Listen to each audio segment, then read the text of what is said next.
Nous allons poursuivre cette série dans Romains 8, l'épître de Paul aux Romains, chapitre 8. Et le texte sera affiché, il s'agit des versets 18 à 25.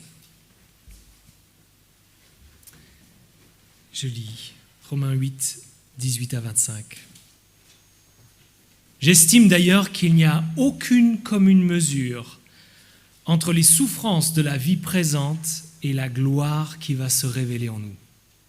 En effet, la création attend avec un ardent désir la révélation des fils de Dieu, car la création tout entière a été réduite à une condition bien dérisoire. Cela ne s'est pas produit de son gré, mais à cause de celui qui l'y a soumise. Il lui a toutefois donné une espérance. C'est que la création elle-même sera délivrée de l'esclavage, de la corruption, pour accéder à la liberté que les enfants de Dieu connaîtront dans la gloire. Nous le savons bien en effet, jusqu'à présent la création tout entière est unie dans un profond gémissement et dans les douleurs d'un enfantement. Elle n'est pas la seule à gémir, car nous aussi, nous qui avons reçu l'Esprit comme avant-goût de la gloire, nous gémissons du fond du cœur en attendant d'être pleinement établis dans notre condition de fils adoptifs de Dieu, quand notre corps sera délivré. Car nous sommes sauvés, mais c'est en espérance. Or, voir ce que l'on espère, ce n'est plus espérer. Qui en effet continue à espérer ce qu'il voit? Mais si nous ne voyons pas ce que nous espérons, nous l'attendons avec persévérance. Ce 8e chapitre de l'Épître aux Romains nous parle d'assurance. Il commence avec cette déclaration bienfaisante. Il n'y a plus de condamnation pour ceux qui sont en Jésus-Christ. Il poursuit en disant qu'habités par cet esprit, nous ne sommes plus livrés à nous-mêmes dans notre lutte avec le péché. Les croyants ont été adoptés par Dieu, peuvent s'adresser à Dieu comme à un Père. Au verset 17, l'apôtre Paul écrit « Et puisque nous sommes enfants, nous sommes aussi héritiers, héritiers de Dieu et donc co-héritiers de Christ. » Les privilèges semblent pleuvoir. Il ajoute « Puisque nous souffrons avec lui pour avoir part à sa gloire. » Puisque nous souffrons avec lui. Alors que Suzette s'est fait baptiser tout à l'heure, est-ce qu'on avait besoin de parler de souffrance? Pourquoi gâcher la fête? N'est-ce pas ce que Suzette et chacun d'entre nous, nous avons besoin d'entendre? En y réfléchissant, qui veut d'un christianisme présenté de manière embellie, d'une vision tronquée de l'Évangile? En se projetant dans le temps, comment est-ce qu'un croyant va réagir face à un deuil?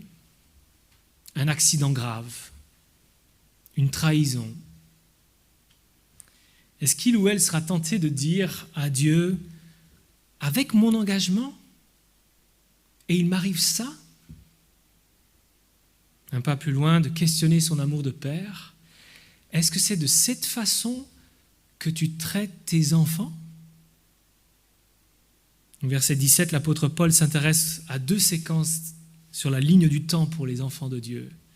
Souffrance présente, gloire à venir.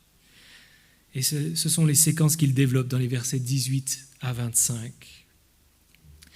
L'apôtre Paul ne cache rien sous le tapis, comme pour embellir la foi chrétienne.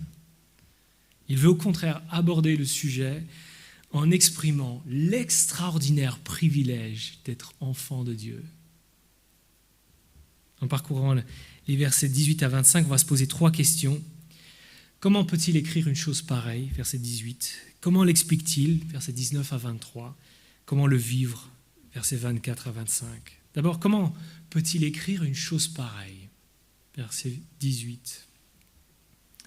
Il y a des choses qui ne se comparent pas.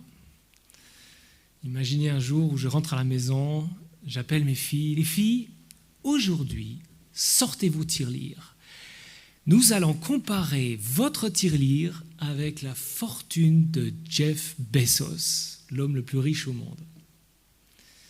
Il y a plusieurs raisons pour lesquelles ça ne me semble pas être une bonne idée. Mais l'une d'entre elles, c'est que c'est tout simplement pas comparable. Ça ne se compare pas. Verset 18, l'apôtre Paul affirme que c'est pareil avec les souffrances du présent et la gloire à venir. J'estime qu'il n'y a aucune commune mesure entre les souffrances de la vie présente et la gloire qui va se révéler en nous. Vous étiez peut-être d'accord avec l'exemple que j'ai mentionné. Mais là, vous êtes d'accord avec l'affirmation de l'apôtre Paul ? Parler de la souffrance, c'est parler d'un sujet lourd. Comment l'apôtre Paul peut-il écrire une chose pareille ? Il y a 4 ans, Irène se faisait baptiser au culte du soir. Il y a une quinzaine de jours, elle a été victime d'un AVC, transportée d'urgence à l'hôpital. Elle a survécu, mais elle n'a pour le moment pas la capacité de s'exprimer. Comment Paul peut-il écrire qu'il n'y a aucune commune mesure entre les souffrances de la vie présente et la gloire qui va se révéler en nous ? Il y a 1 mois et demi, notre ami, notre frère, notre collègue, Edward Nelson, décédé dans un accident d'escalade à l'âge de 45 ans. Il laisse derrière lui une femme et 4 enfants. Comment Paul peut-il écrire qu'il n'y a aucune commune mesure entre les souffrances de la vie présente et la gloire qui va se révéler en nous ? Qu'est-ce qui se passe quand on souffre ? Tout notre être souffre. Nos pensées sont saisies, notre corps en ressent les symptômes. Et ce poids-là serait sans commune mesure avec la gloire à venir ? Est-ce la légèreté d'un auteur qui ne sait pas de quoi il parle ? Est-ce la plume d'un homme stoïque face à la souffrance ? Non, ces paroles viennent d'un homme qui a plusieurs fois été menacé de mort, lapidé, battu à plusieurs reprises, et qui finira d'ailleurs en martyr à Rome. Mais un homme toujours sensible à la souffrance, l'épreuve des croyants qu'il aime, ni léger, ni stoïque. Et s'il affirme cette vérité, ce n'est pas pour atténuer la souffrance, c'est pour magnifier la gloire à venir. S'il écrit cela, ce n'est pas pour atténuer la souffrance, mais magnifier la gloire à venir. Comment l'explique-t-il, versets 19 à 23 ? C'est la deuxième question. Si les chrétiens sont aimés de Dieu, s'ils ont été adoptés par lui, comment peuvent-ils souffrir ? N'est-ce pas une contradiction avec l'assurance qu'ils devraient avoir ? Comment l'apôtre Paul va-t-il s'expliquer ? Est-ce qu'il va tenter de minimiser, un peu comme un parent qui, face à son enfant qui s'est fait mal, va peut-être dire « c'est pas grave, c'est juste un petit bobo ». Est-ce qu'il va circonscrire le problème en parlant d'un certain type de souffrance relatif par rapport au reste ? Bien au contraire, il l'étend dans tous les sens. On parle de la souffrance des enfants de Dieu, il va parler de la souffrance de toute la création. On parle de la souffrance dans le présent, il va parler de la souffrance dans toute l'histoire. On parle d'une souffrance qui nous fait gémir, il va parler des gémissements de la création, des gémissements de l'esprit. On parle d'une souffrance en un mot, il va l'étendre pour parler de la vanité de l'existence, d'un esclavage, d'une corruption qui nous affecte tous. Dans ces lignes, Paul ne fait pas le tour du sujet de la souffrance. La Bible a d'autres choses à dire sur le sujet. Mais on ne va pas pouvoir dire de lui qu'il atténue la question de la souffrance, le problème de la souffrance. Il l'étend dans tous les sens pour nous donner une vision panoramique. Prenez les références à la création, verset 19, la création attend, verset 20, la création tout entière, verset 22, la création tout entière. Parlons de ma souffrance, c'est ce que nous avons tous tendance à dire. Parlons de ma souffrance. Mais l'apôtre Paul l'étend à toute la création. Toute la terre est affectée par la souffrance. Comment l'explique-t-il ? En retournant à Genèse 3, il montre comment là, les premiers humains ont rejeté Dieu pour définir par eux-mêmes, pour eux-mêmes, ce qui était bien, ce qui était mal. Et toute la création va souffrir des conséquences de cette décision. Un peu comme un pays qui vivrait sous une dictature, avec un dirigeant injuste à sa tête, et dont les décisions vont avoir des conséquences pour tout un peuple. On pense peut-être à la Corée du Nord, où le peuple vit dans la précarité, la faim, la peur. Ce n'est pas simplement une ou deux personnes qui sont affectées, c'est toute une nation, tout un territoire. Et lorsqu'un être humain centre sa vision sur lui-même pour définir par lui-même, pour lui-même, le bien et le mal, ce n'est pas seulement lui ou elle qui est affecté. D'ailleurs, n'est-ce pas le problème, le cœur du problème dans chacun de nos conflits? Chacun qui définit ce qui est bien, ce qui est mal. En Genèse 3, Dieu est formel sur les aspects dévastateurs de cette décision. Dieu soumet les humains et le reste de la création aux conséquences de leur acte. L'apôtre Paul n'évoque pas seulement Genèse 3, il reprend un thème central du livre de l'Ecclésiaste au verset 20, « Vanité des vanités, tout est vanité ». Dans cette traduction, il est question d'une condition bien dérisoire. La vie ressemble un peu à un château un château de sable au bord de la mer, que des enfants vont méticuleusement travailler. Mais à la fin d'une journée, au début d'une nouvelle, tout va disparaître. Ce château va disparaître. Face à un accident, face à un deuil, face à un divorce, on se sent fragile, la vie semble futile. On pense peut-être que le problème de la souffrance, c'est le problème des chrétiens. On entend déjà la question, comment pouvez-vous croire en l'existence de Dieu avec toute la souffrance dans le monde? Mais le problème de la souffrance demeure, même si on ne croit plus en Dieu ou pas en Dieu. Indépendamment de la foi, pourquoi s'indigne-t-on de la souffrance? Pourquoi ce questionnement qu'on rencontre chez ceux qui souffrent si Dieu n'existe pas? C'est le philosophe Elie Wiesel, un survivant de la Shoah, qui l'affirmait à un journaliste du Monde.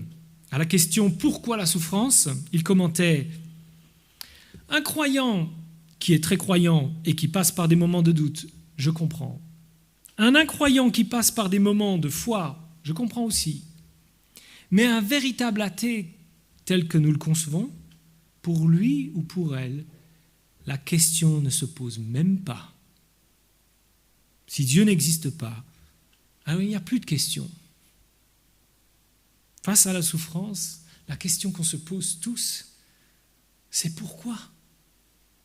Et même s'il n'y a pas la question, il reste l'indignation. Mais si Dieu n'existe pas, à qui pose-t-on la question? De qui s'indigne-t-on? Ce questionnement, cette indignation que nous ressentons tous, n'ont aucun sens si Dieu n'existe pas. Mais la foi n'est pas seulement une question de cohérence, c'est aussi une question d'espérance. L'apôtre Paul rappelle que si Dieu a soumis la création à cette vanité, il ne l'a pas fait sans donner une espérance. Verset 20. En Genèse 3 toujours, Dieu fait la promesse à la descendance, à Ève, que sa descendance va apporter une rédemption. Paul affirme ici que la création elle-même sera délivrée de l'esclavage, de la corruption, pour accéder à la liberté que les enfants de Dieu connaîtront dans la gloire. L'être humain n'est pas seulement celui qui est au cœur du problème de la souffrance, il est aussi celui par qui la solution va être révélée. Une attente est centrée sur les enfants de Dieu, versets 19, 21, 23. Et c'est renversant quand on y réfléchit. Dieu avait donné à l'être humain le privilège d'être son image dans la création, et il a voulu plus, devenir Dieu. Et plutôt que de se débarrasser des humains, Dieu promet de les racheter d'une existence futile pour en faire des enfants, des héritiers. Ils vont un jour parfaitement reflété la gloire de son Fils, entraînant toute la création avec eux dans leur libération. Comment est-ce que cette gloire à venir peut réjouir notre cœur? Ça remonte à une quinzaine d'années, mais j'ai assisté à une soirée sur le thème du cinéma, de la rédemption dans le cinéma. La rédemption dans le cinéma. Alors peut-être ça ne vous parle pas beaucoup, mais en fait, le thème de la rédemption est dans la grande majorité des films. Il est présent dans les comédies romantiques, il est présent dans les westerns, dans les films de guerre, dans les super-héros. Autrement dit, comment un protagoniste peut devenir quelqu'un de meilleur? Comment un protagoniste est-il sauvé d'une situation qui lui serait fatale? Nous sommes attirés par la rédemption dans le cinéma, dans les films. Comment est-ce que cette rédemption s'opère? Alors les quelques films que je vais citer ici vont peut-être vous paraître lointains, mais allons-y quand même. Cette rédemption se fait-elle par soi-même ou par un autre? Si on pense à Tom Hanks, seul au monde, ou il faut il faut sauver le soldat Ryan? Cette rédemption, elle se fait par des œuvres ou par un sacrifice? Pour prendre Mel Gibson, Mad Max ou Braveheart? La rédemption que Dieu dévoile dans la Bible est une rédemption qui est opérée par un autre, par un sacrifice. La gloire sera révélée dans ce qu'il a fait de nous. De quoi va-t-on s'émerveiller dans cet avenir? On va s'émerveiller de son œuvre en faveur des rachetés que nous sommes. De quoi va-t-on s'émerveiller? D'une vie décentrée de nous-mêmes, alors que par nature nous sommes centrés sur nous-mêmes. De quoi va-t-on s'émerveiller? D'une vie radicalement changée par l'Esprit de Jésus qui nous habite. De quoi va-t-on s'émerveiller? De celui qui a subi la plus grande souffrance, la plus grande injustice, de sorte que nous soyons sauvés, rachetés éternellement. Alors que nous étions des ennemis, des rebelles, il fait de nous des fils, des héritiers.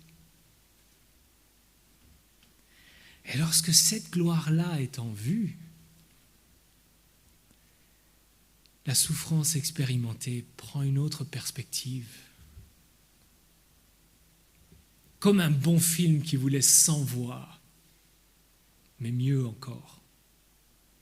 Comme un grand dénouement qui vous laisse sans voix, mais mieux encore. Et mieux qu'une illustration d'un film, l'apôtre Paul emploie une image que Jésus avait déjà utilisée pour parler de la souffrance du présent. Au verset 22, il compare les souffrances du présent aux souffrances d'un accouchement. Je suis conscient de m'avancer en terrain inconnu, sensible, miné, mais on va rester à des constats généraux. Ces derniers mois, il y a eu plusieurs naissances dans l'Église. La dernière en date, c'est le 17 septembre, la naissance d'Olivia dans la famille Gravier. Qu'est-ce qu'on dit? Qu'est-ce qu'on écrit à des parents qui ont un enfant? S'il arrive qu'on souhaite à la maman d'être rétablie, quelle est la tonalité dominante du message? N'est-ce pas la joie?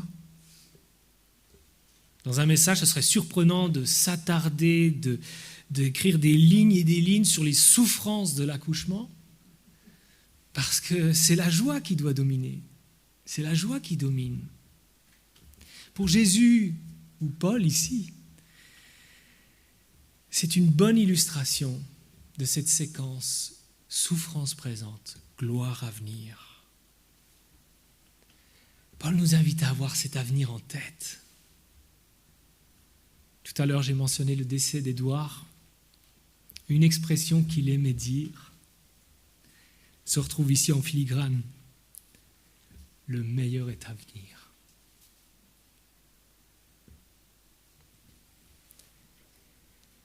Une expression que nous pouvons dire dans les moments les plus joyeux. Le meilleur est à venir. Une expression que nous pouvons dire dans les moments les plus douloureux. Le meilleur est à venir.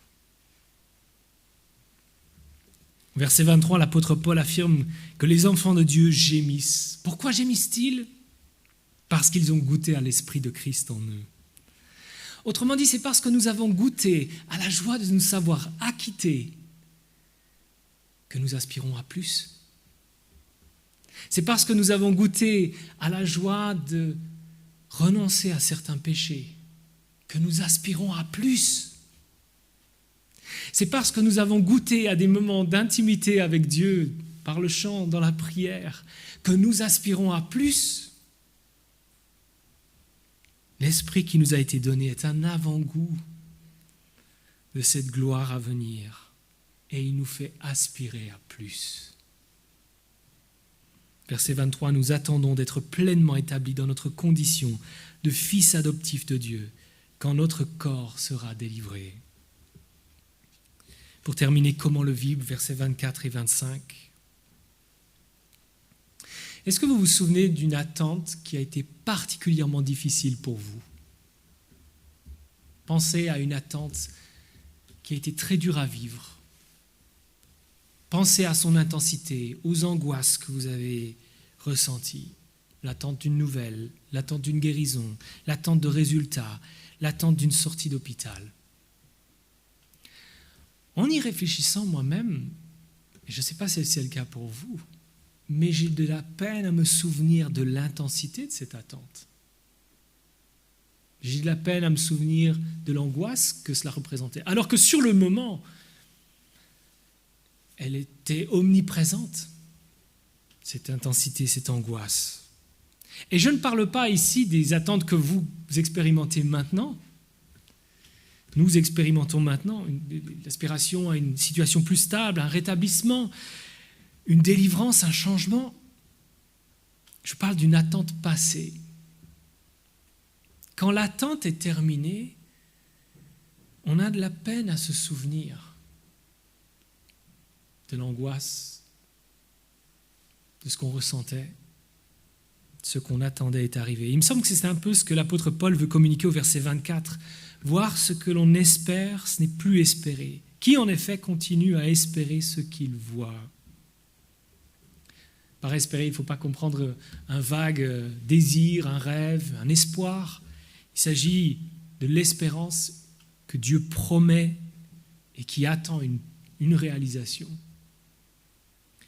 Et comment vit-on cette attente ?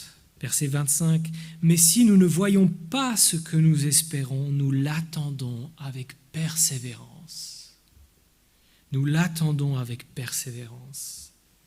Comment vivons-nous cette attente de la gloire à venir ? Pour certains croyants, l'attente n'est plus vraiment là, parce que l'espérance n'est plus en vue. Elle a peut-être été là au début du cheminement, mais petit à petit, elle s'est effacée face au scepticisme, au cynisme. Et forcément, la persévérance aussi. Pourquoi continuer ? Pourquoi poursuivre s'il n'y a pas d'espérance ? Pour d'autres, l'attente n'a pas vraiment de sens. Selon eux, il faudrait que toutes les promesses de Dieu se réalisent dans le présent, maintenant. Êtes-vous malade ?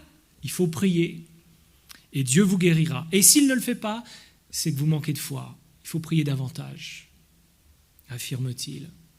Et pour ces croyants-là, l'attente n'a pas de sens. Tout doit se réaliser dans le présent, maintenant. Mais selon l'apôtre Paul, la foi authentique se vit dans une attente qui produit la persévérance. Il y a une grande liberté dans la prière, comme il le dira au verset 26-27. Prière de délivrance, de changement. Mais on ne peut pas présumer que Dieu interviendra dans le présent. Nous attendons avec persévérance, la révélation des enfants de Dieu. Dernièrement, nous avons regardé un petit documentaire sur la vie de Corrie ten Boom en famille. Pendant la Deuxième Guerre mondiale, Corrie et sa sœur Betsy ont été déportés pour avoir caché les Juifs dans leur maison. Ils ont été déportés dans un camp de concentration à Ravensbrück. Betsy a pu cacher une Bible qu'elle a introduite dans le camp et avec laquelle ils ont pu faire des rencontres autour de la Bible dans leur baraquement. Betsy est décédée dans ce camp de concentration. Et avec le recul, Corrie dira que ce qui a maintenu leur foi pendant tout ce temps, ce sont ces promesses, en particulier de Romains 8. Dans ce camp, qui avait reconnu les enfants de Dieu, les cohéritiers de Christ? Qui les a reconnus avec des vêtements de prisonniers, sales, couvertes de puces, mal nourries? Elles ont pourtant vécu ces souffrances-là en attendant avec persévérance la glorieuse manifestation, révélation des enfants de Dieu. Je conclus avec une citation de Corrie ten Boom. « Aucun gouffre n'est trop profond pour lui. Avec Jésus, même dans nos moments les plus sombres, le meilleur demeure et le meilleur est à venir. » Amen.